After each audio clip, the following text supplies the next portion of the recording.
السلام عليكم ورحمة الله وبركاته. كلانتي wanaagsan asxaabay meel kasto aad naga daawanaysaan ku soo dhawaada mar kale iyo mid kamid ah barnaamijyada aan idinkugu tala galnay waa barnaamijkeennii labaad. maanta waa axad, taariikhduna waa 1 bisha Febraayo sanadka 2026.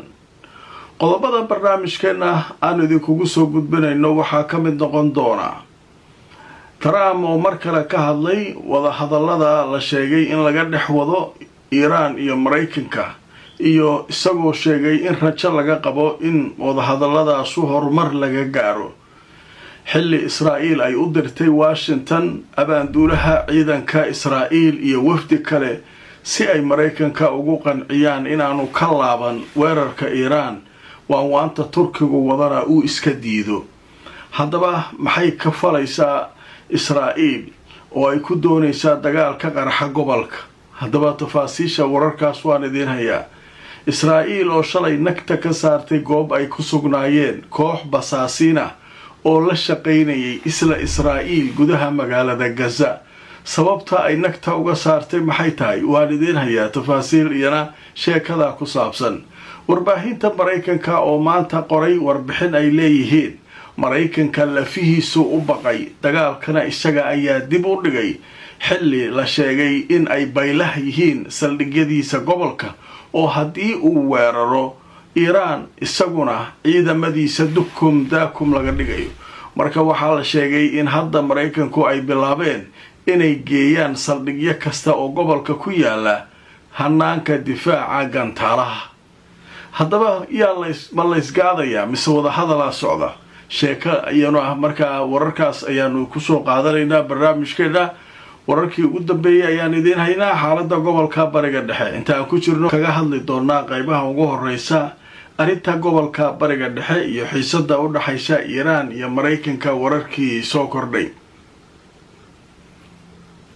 haddaba waxaa la sheegayaa in wada hadallo iyo waan ay ka dhex socdaan dhinacyada oo dowlado fara badan oo gobolka Turkiga ugu horeeyo ay markaa ka dhex shaqaynayaan sidii loo baaqsan lahaa dagaal inuu halkaa ka qarxo.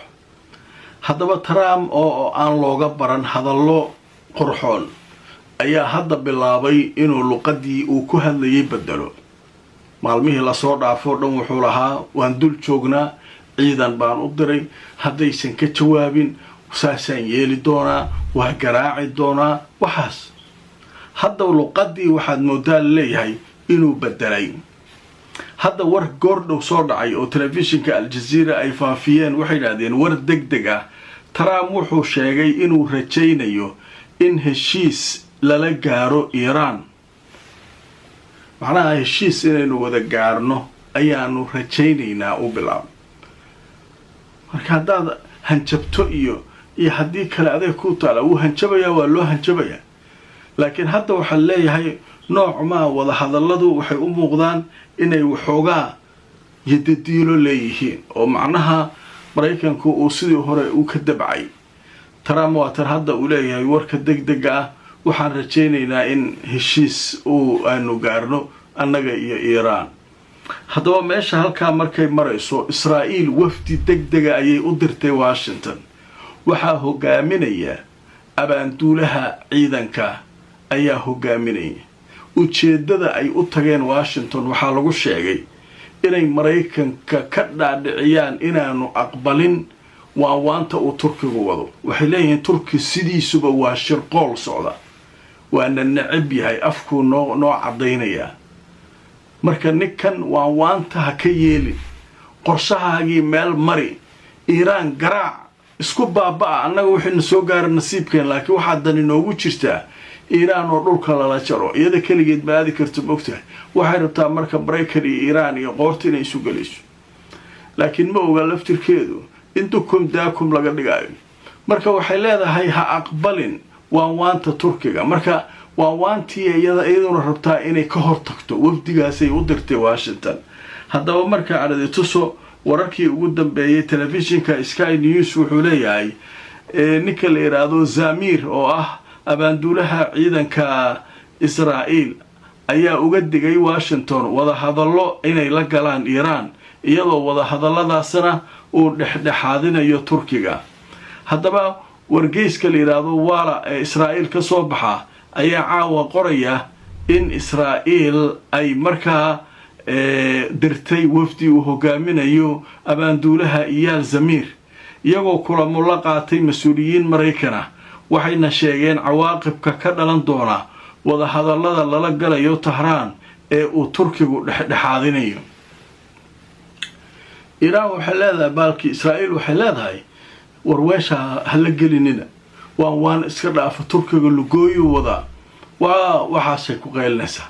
laakiin Trump naftiisu waa ogi ciidankiisu war way siiyeen waataa maalin hore idiin sheegay diyaaradaha la kiciyey waxay arkeen waa loo gudbiyey ninkan aday ku jirtaa leeyahay dagaal kooban oo nimanka nag inta la siiyo dhamaana ma jiraa leeyahay ku talagal waa dagaal weyn wax kasta nagu dhici kara maraakiibtan dhibaato soo gaari kara waa markabkaanu ku booteenino badda la jari kara wax kasta ku talagalaysaa leeyahay dagaal daba dheer ku talagal. ninkaan marka xoogaa dib u dhacay waxaa soo kale loo sheegay in khatar ay ku jiraan gantaalaha iyo hubka ay haysato Iiraan ciidanka Mareykanka ee jooga gobolka kuwa hadda weerarka u tagay iyo kuwii saldhigyada ku lahaaba inay khatar ku jiraan. ninkaan marka dhaguhu taagay isagu maartay Netanyahu u tagay dhagaha wax loogu sheegay sirdoonkeenu ha nimanku waa tabar daran yihiin haddii laba mar aa garaacdo dadkii mudaaharaadayaasha ku yaacaya waxaas leeyahay. laakiin ciidamadii Mareykanka runtii u sheegeen waxay yiraahdeen warkaas sax ma haddaan dagaal galayno toosa ugu talagalaynaa dagaal muddo dheer socda. Iiraan laba maalin oo la garaacay ma lagu soo afjari karaa leeyahay saaxiib aday ku taala way. haddaba marka jaraa'idkii Israa'iil ayaa iyaguna bilaabay inay jaraa'idka Mareykanka ayaa iyaguna ka hadlay maanta sida ay wax u jiraan. waxay leeyihiin jariiradaha ugu afka dheer Mareykanka lafihiisu u baqay waa la is ogaado xogta way soo baxday ninkii Mareykan asaga baqaaliin kadib markii loo sheegay ciidamadiisa iyo saldhigyadiisu inay baylah yihiin. Israa'iil ee baalki Iiraan ay saas cambuulo carab saaran oo kale u laqayso dhag waa laqaynaa tiri. marka waxaa la yidhahdeerow horta waa in saldhigyadan la geeyaa gantaalaha ka hortaga oo tiro badan in la geeyo. waxa hadda yaala waxay ka qaadi karaan Iiraan malaalin adigoon marka saldhigyada saas u geyn hubkaas geysan wax dagaal ma qaadi kartid. lafiisu u baqaydeen yaa qoraya wargeysyada ugu afka dheer Mareykanka. haddaba markaan idin tuso telefishinka Sky News ayaa wuxuu leeyahay Washington waxay dib u dhigtay isticmaalkii awoodda ka dhanka ah Iiraan ilaa ay ka xoojinayso difaacaadkeeda hawada. haddaba sida ay qoreen qaar ka mid ah warbaahinta Mareykanka ayaa waxaa la sheegay in Mareykanka uu hadda joojiyay qorshihii weerarka uuna hadda dhisayo difaaca saldhigyadiisa. jariirada weyn ee la yidhaahdo Wall Street Journal oo soo xiganaysa mas-uuliyiin Maraykana oo ku sugan wasaaradda gaashaandhigga Pentagonka ayaa waxay sheegeen in hadda la wado qorshe lagu geynayo gobolka iyo saldhigyada Mareykanka hanaanka gantaalaha difaaca cirka nooca loo yaqaano THAAD iyo Patriot oo saldhigyadaas la geynayo. marka oo jeedaan waxaa leeyahay hawshu saasay ku socotaa haddaanan saldhigyadaas la xoojin adeerow weerar ma geli kartaa leey ciidankaaga iyo saldhigyadaada waa baabi'inaysaa Iiraan. marka hadda nimankii marka waxaa leeyahay lafahooday u baqeen lafahoodii ayay u cabsadeen. niman hanjabaad wax looga qaadaa inaysan ahayn way arkeen Iiraaniyiintu soo taagan yihiin. marka xaalku marka hadda waa la isgaadayaa. hadda waxaa la geynayaa gantaalihii difaaca ayuu geysanayaa saldhigyadiisa. wax ma ka qaadi karaan aliyad marka ha geeye wax ma ka tari karaan. horey waxaa loo geeyay gantaalahan Israa'iil markii nagta laga saarayay dagaalkii 12 baalmood gantaalihii Iiraan ay garaacayeen way yaaleen Patriot iyo THAAD iyo waxaan ilaa markii dambe inta wareereen ayagii yaa isku soo laabtay oo markii la rido kii kalaa ku dhacay.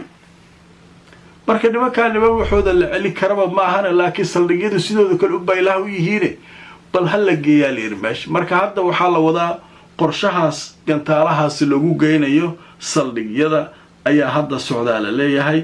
wadahadalladaasuna iyaduna dhanka kale ayay ka socdaan. dhanka kale xaaladda sideeda kale hadda way degan tahay marka laga reebo hadalladii hanjabaadaha tirada badnaa way yaraadeen. labada dhinacba waxay ka hadlayaan hadda waanta inay soo dhaweynayaan. Trump waa kan hadlay, wasiirka arrimaha dibadda Iiraan isaguna wuu hadlay, wuxuu yidhi miyirka inuu soo noqdaa fiican, dagaal waxba laguma cunaayo meeshaan, ciday u dan u tahayna ma jirto. marka waa tii barnaamijkankii ka horreeyay ayatullaahigana uu hadlo yidhi annagu cidna weerar kuma nihin, cid aan weerar ku nahay male, laakiin haddiina soo weeraro inagu ma baqayno, waa iska dhicinaynaa wixina soo aado. marka luqadihii adkaa xoogaa way yaraanayaan, macnaha hadalladii adkaa la isweydaarsanayay xoogaa hadda way yaraanayaan aan leeyahay. marka xaaladdu sidii hore xoogaa way ka roon tahay hadda. cabsidii badnayd iyo walwalkii dagaalka inuu dhaco hadda waa soo yaraadaan le, inkastoo weli xaaladdu taagan tahay, ciidamadu meesha dhooban yihiin, saacad kasta wax kasta dhici karaan, haddana marka wararkaas ayaa ugu waaweyn. qadar xayashiisha kadib Israa'iil oo basaasiinteedii iyo dabadhiilifyadeedii Gaza joogay nagta ka saartay. ma waqtigoodii la gaaray. Israa'iil waxba ma daynayse. tafaasiil baan idin barnaamijkeennii labaad aan idiin soo gudbanayno maanta oo axada. haddaba qaybihii ugu dambeeyay barnaamijka aynu maraynaa. qaybtan waxaynu ku soo qaadanaynaa shalay waxaan maqlaynay Israa'iil oo weeraro culus qaaday, meel booliiska iyo waxa dhan weerartay, dukum daakum ka dhigtay.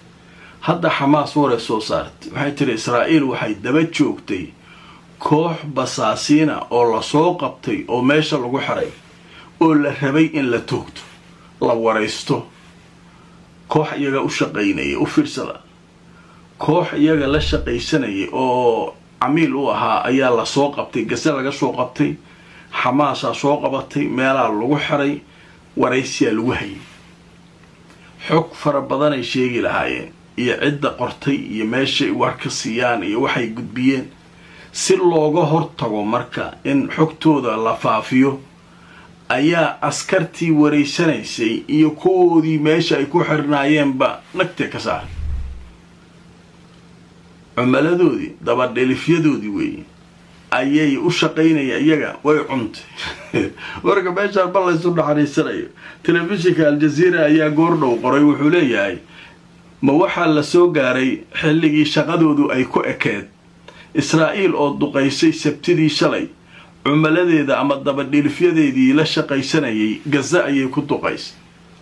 waa la yaab, waqtigoodii aa dhammaaday, macnaha alkhidma intahat, khidmadii ama adeegii ay qabanayeen wuu dhammaaday. mar haddii la qabto waa la wareysanayaa, xogtii dhana sheegayaan, kadibna lama cafin doono, waa la tooganaa.